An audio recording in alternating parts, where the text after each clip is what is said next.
नमस्कार दोस्तों, स्वागत है आपका हमारे चैनल पर। तो हमारी आज की कहानी है ज़िद्दी राजा, कहानी जो राह दिखाए। तो चलिए शुरू करते हैं। दौलत राम अभी अपनी दुकान ठीक ठाक कर ही रहे थे कि एक लड़का आकर उनसे बोला कि 1 लीटर गुड़ दे दो। दौलत राम जी ने उससे कहा कि गुड़ लीटर में नहीं किलो में बिकता है। अब उस लड़के ने कहा, अच्छा तो फिर 1 किलो गुड़ इस बोतल में डाल दो। दौलत राम जी को बड़ी हैरानी हो रही थी कि आज सुबह सुबह यह लड़का कहाँ से मेरा दिमाग खराब करने आ गया। परंतु फिर भी उसे प्यार से समझाया कि गुड़ बोतल में नहीं थैले में दिया जाता है। इसी के साथ उन्होंने उस लड़के से कहा कि अब तुम दुकान पर बैठो, मैं ग्राहक बनकर तुमसे सामान लेने आता हूँ। अगले ही पल दौलत राम जी उस लड़के से बोले कि 1 किलो गुड़ दे दो। लड़का बोला कि बोतल लाए हो क्या? दौलत राम जी को समझ आ गया कि यह लड़का बहुत ही ज़िद्दी किस्म का है। इसे इतनी देर से समझा रहा हूँ, लेकिन यह ना जाने किस मिट्टी से बना हुआ है कि अपनी जिद छोड़ने को तैयार ही नहीं। एक बार तो दौलत राम जी के मन में आया कि इसे धक्के देकर अपनी दुकान से निकाल दूँ, लेकिन अगले ही पल उनके मन में विचार आया कि क्रोध करने का मतलब है कि दूसरों की गलतियों की सज़ा स्वयं को देना। इस विचार के मन में आते ही उन्होंने उस लड़के से कहा कि मैं तुम्हें एक ज़िद्दी राजा की कहानी सुनाता हूँ। यह लड़का भी खुशी खुशी कहानी सुनने के लिए बैठ गया। दौलत राम जी ने कहा कि एक बार एक राजा था।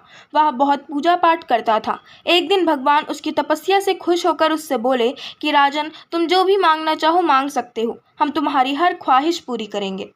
इस राजा ने कहा कि फिर आप मुझे ऐसा वरदान दो कि मैं सदा के लिए अमर हो जाऊं, दुनिया की कोई भी ताकत मुझे कभी मार न सके। भगवान ने कहा कि यह काम तो बहुत मुश्किल है, लेकिन हम फिर भी अपना वादा पूरा करेंगे। इस वरदान को पाने के लिए तुम्हें एक शर्त पूरी करनी होगी। आज सूर्य छिपने से पहले यदि तुम अपने राज्य की सीमा से बाहर निकल जाते हो तो तुम सदा सदा के लिए अमर हो जाओगे, परंतु यदि तुम ऐसा नहीं कर पाए तो फिर मैं तुम्हें मौत के चंगुल से नहीं बचा पाऊंगा। यह वरदान पाते ही राजा ने अपने सबसे विश्वसनीय मंत्री को बुलाकर सारा किस्सा सुनाया। उस मंत्री ने कहा कि हमारे महल में कई अच्छे घोड़े हैं, लेकिन सबसे अधिक भरोसे वाला आपका सफ़ेद घोड़ा है। आप उस पर बैठकर राज्य की सीमा आसानी से पार कर सकते हो। राजा ने मंत्री से कहा कि हमारे पास सबसे तेज दौड़ने वाला तो काला घोड़ा है, फिर तुम मुझे सफ़ेद घोड़े पर जाने के लिए क्यों कह रहे हो? मंत्री ने अपनी राय देते हुए कहा कि काला घोड़ा थोड़ा पागल किस्म का है, उसके ऊपर हम अधिक भरोसा नहीं कर सकते। राजा ने मंत्री को डांटने के साथ उसकी हिदायत को अनदेखा करते हुए काले घोड़े पर बैठकर राज्य की सीमा से बाहर जाने का फैसला कर लिया। सारा दिन भागते भागते घोड़ा और राजा दोनों ही बुरी तरह से थक गए थे, लेकिन सदा के लिए अमर होने की लालसा में राजा हर हालत में सूर्य के छिपने से पहले सीमा को पार करना चाहता था। इसी मंशा के चलते वो काले घोड़े को लगातार दौड़ाए जा रहा था। अभी घोड़ा राज्य की सीमा से कुछ दूरी पर ही था कि वो हताश होकर बुरी तरह से लड़खड़ा कर गिर पड़ा। राजा के लाख कोशिश करने पर भी घोड़ा दोबारा उठ नहीं पाया और उसने राज्य की सीमा के अंदर ही दम तोड़ दिया। कुछ ही देर में सूर्य देवता भी छिप गए और राजा की मौत हो गई। जब राजा देवलोक में पहुंचा तो उसने भगवान से खफा होते हुए कहा कि आपने मुझसे धोखा किया है। यदि आप मेरे घोड़े को नहीं मारते तो मैं सदा के लिए अमर हो सकता था। भगवान ने कहा कि तुम अपने मंत्री की बात हमेशा मानते थे, लेकिन इस बार उसकी बात मानने की बजाय तुम उसे उल्टा डांट कर अपनी जिद के चलते काले घोड़े पर निकल पड़े। तुम्हारे काले घोड़े का अंतिम समय और उसकी मौत की जगह उसके जन्म से ही निश्चित थी। यदि इस बार भी तुमने अपने मंत्री की बात ढंग से सुनी होती तो तुम सदा के लिए अमर हो सकते थे, क्योंकि तुम्हारे सफ़ेद घोड़े की अभी बहुत उम्र बाकी है। दुकान पर बैठे उस लड़के ने कहा कि आप मुझे यह कहानी क्यों सुना रहे हो? दौलत राम जी ने उससे कहा कि तुम्हें यह कहानी इसलिए सुनाई है क्योंकि अभी तुम्हारे सामने सारा जीवन पड़ा है।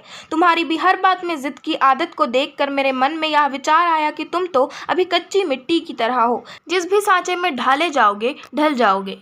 एक बार पकने के बाद बर्तन टूट तो सकता है, लेकिन उसे किसी दूसरे सांचे में ढाला नहीं जा सकता।